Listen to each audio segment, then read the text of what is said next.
WCCO Television, Minneapolis, St. Paul. This is the 10 p.m. report. A storm passed a scene of tranquility in its wake. This was the scene at about 6:20 this evening. Almost surreal considering events just moments before.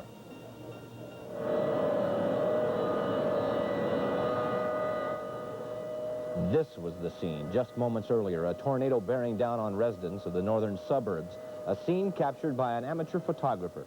It was frightening, but not fatal. No serious injuries or deaths, just lots of destruction in its wake. Good evening, everyone, and thank you for joining us. This bizarre weather story seemed to literally drop out of nowhere late this afternoon. And before it was over, the storms had carved a clear-cut path through the northern metro area. Here is the route that the path took through Hennepin, Anoka, and Washington counties. Here also are the touchdowns we have confirmed from the National Weather Service. At 4:50, the first reported touchdown at 85th and Noble in Brooklyn Park. 5:11, another touchdown in Fridley at 79th and Main. At 5:13, the twister dropped in Spring Lake Park. At 5:18 in Arden Hills, one last touchdown was reported in Blaine. We should also tell you that nearly everyone who saw these storms this afternoon reported more than one funnel cloud.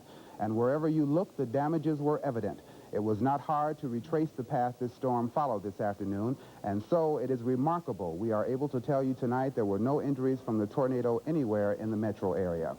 The only two people injured in the storm were not anywhere near the tornado. They were sailing on White Bear Lake and were hit by lightning. 30-year-old Dan Krause of Hastings and 39-year-old John Nielsen of Shoreview were taken to St. Paul Ramsey Medical Center and listed in stable condition tonight. They said they were trying to get off the lake when they saw the storm approach.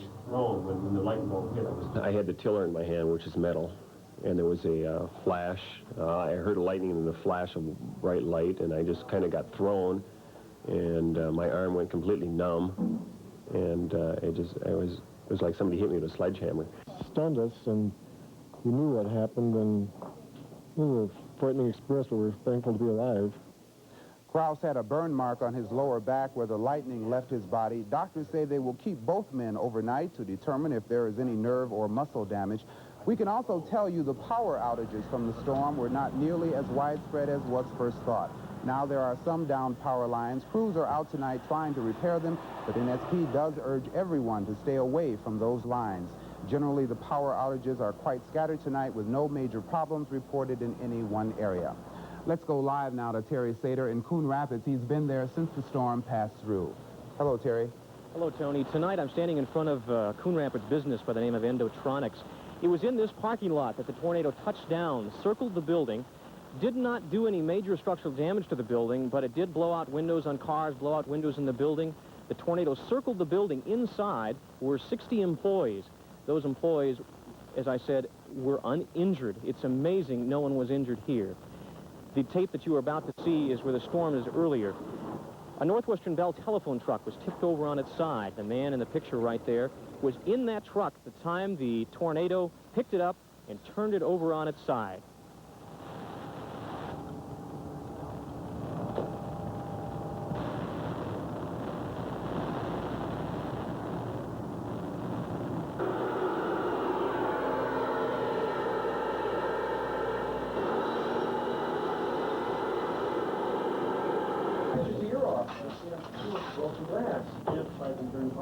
Push the rock around like that.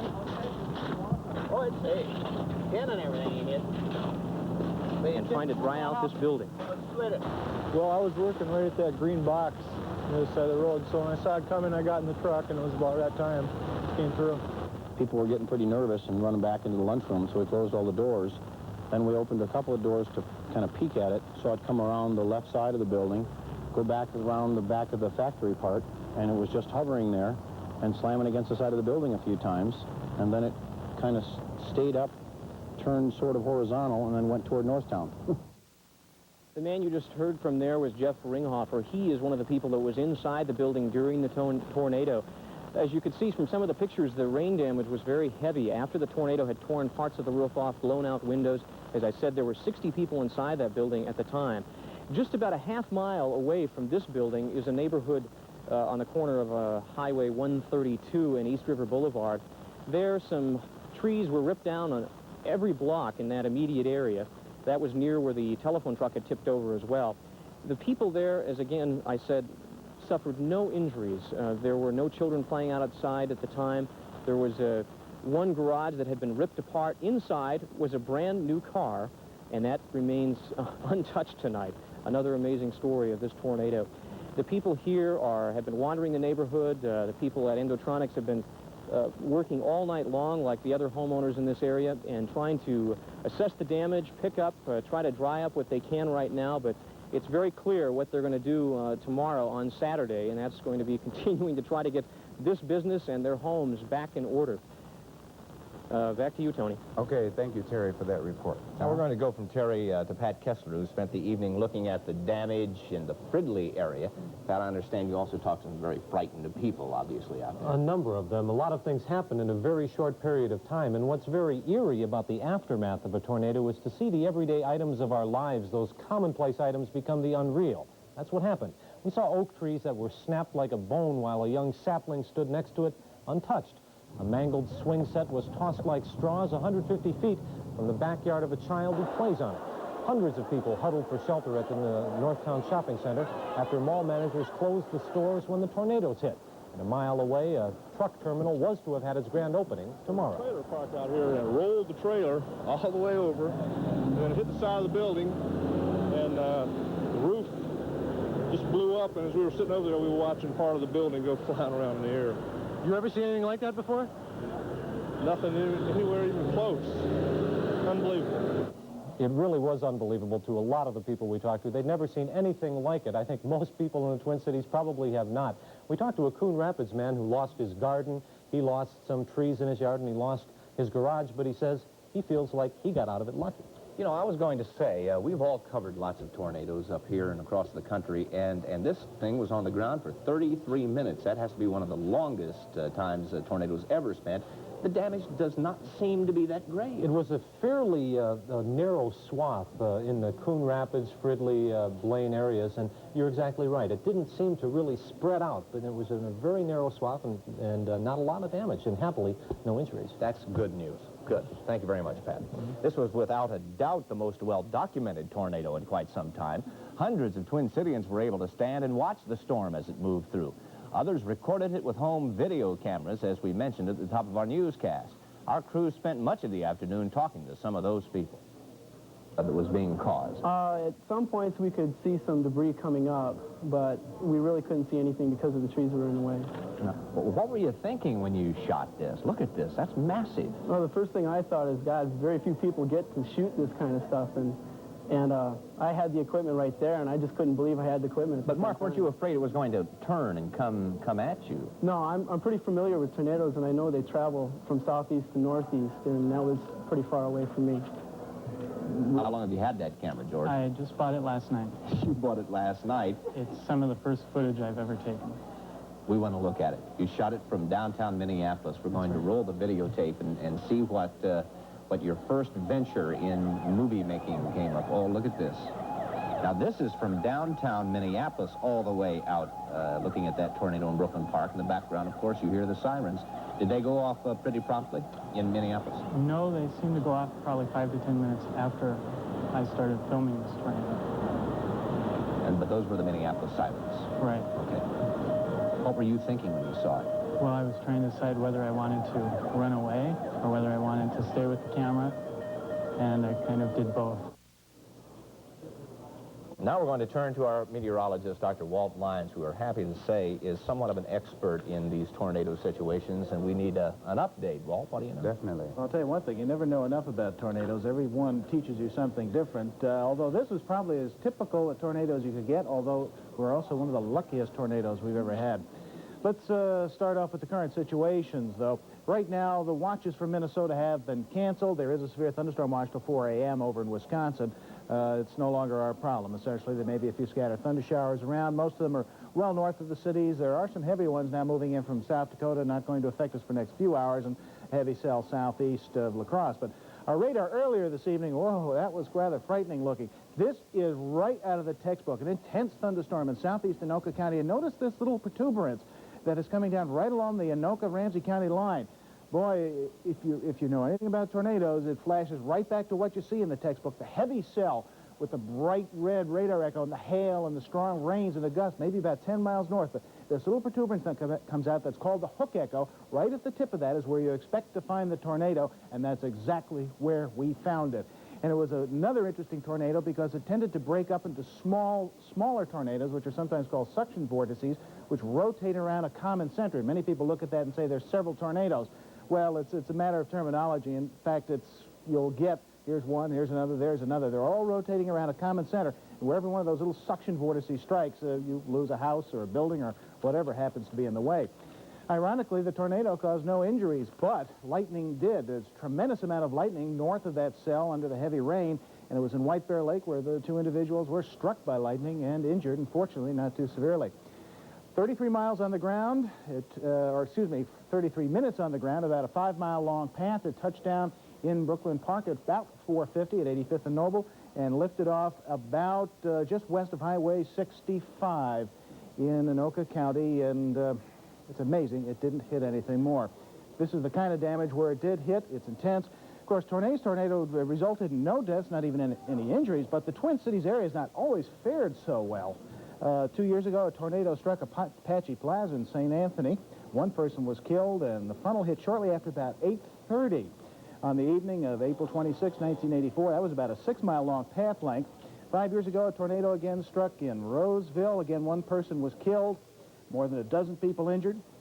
And, of course, we all go back to the Fridley tornadoes of 1965. 16 people were killed there, over 500 injured, and $56 million worth of property damage, and that's before almost anything was built in that neighborhood. I guess what we can learn is that tornadoes, like people, are unique, and we can never be too cautious. And they're not totally predictable. Exactly. Thank you. All right, thank you. Now up next on the 10 p.m. report, we'll continue our coverage of this afternoon's tornado. And we'll take you to Brooklyn Park, another stop on the tornado's path this afternoon. Stay with us.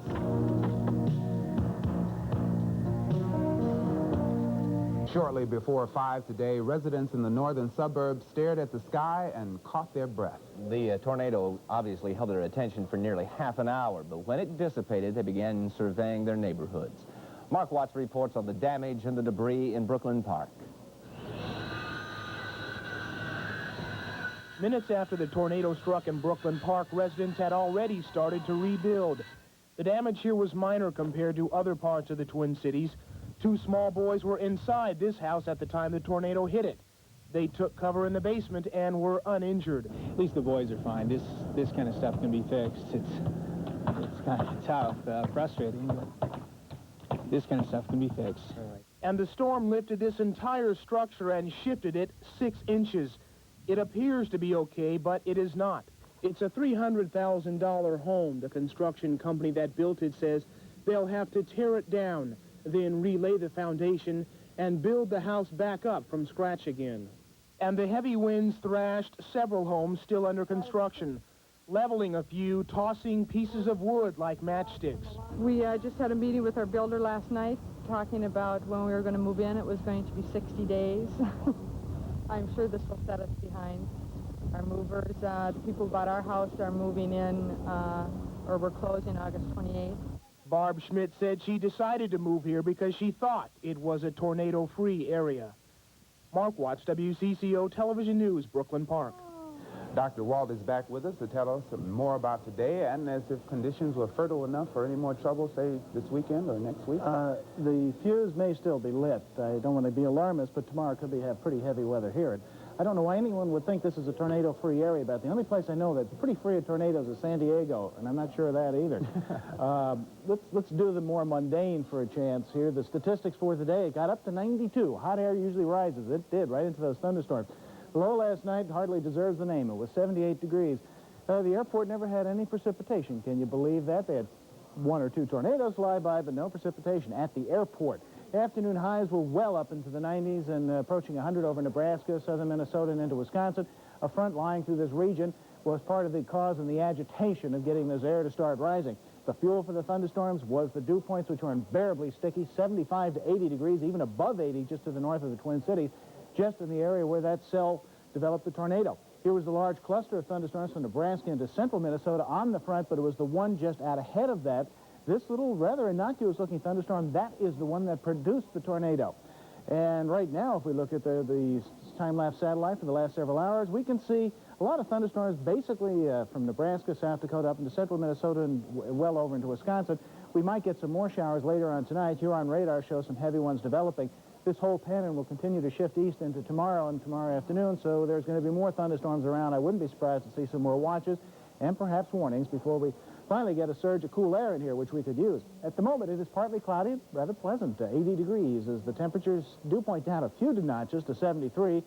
79% of saturation, the wind is southeast at 9, and the barometer's going up from 29.91. Now, tomorrow, that front, which is the triggering mechanism for the tornadoes, among other things, is going to just be either side of us, but it looks like as the day wears on, it's going to start to push south, take the thunderstorms out with us, and give us almost a decent Sunday. But like we said, tomorrow is going to be sort of a steam bath with quite a bit of heavy thunderstorms around. Temperatures in the low 90s over portions of Minnesota are a distinct possibility. Hundreds are going to be widespread from Texas up through St. Louis. So perhaps we're getting slightly better weather than other spots. Tonight, mostly cloudy, a few possible thunderstorms redeveloping later on, a low about 73. Then tomorrow, off and on clouds, periods of thunderstorms, possibly heavy, again very warm and humid, 88, 90, 91, somewhere in that range, but that front will push through later in the day with northwest winds, and things will start to become a little more bearable by tomorrow night. There will still be some lingering thunderstorms. Temperatures will slip into the 60s. Hooray. And then on Sunday, with a little luck at all, only 83, a lot less muggy. I won't call it cool, but how about less warm and partly cloudy conditions. And Monday looks fine, and then a few scattered showers the rest of next week. But all in all, I think if we get through tomorrow afternoon, it'll be clear sailing and a lot better off. Sounds good to me. Thank you, Doc. The dramatic pictures of that tornado today are a hard act to follow, of course, but we now bring you some equally incredible scenes of a disaster of 74 years ago, the Titanic. Scientists sent back these first underwater videotapes and slides of the deep-sea tomb of that luxury liner. The expedition is using a camera-equipped robot. They're trying to determine just how the Titanic broke apart after colliding with that iceberg on April 14th of 1912. More pictures are expected tomorrow. Now, up next on the 10 p.m. report, the rest of the day's news. And we'll tell you about the continuing testimony in the rape trial of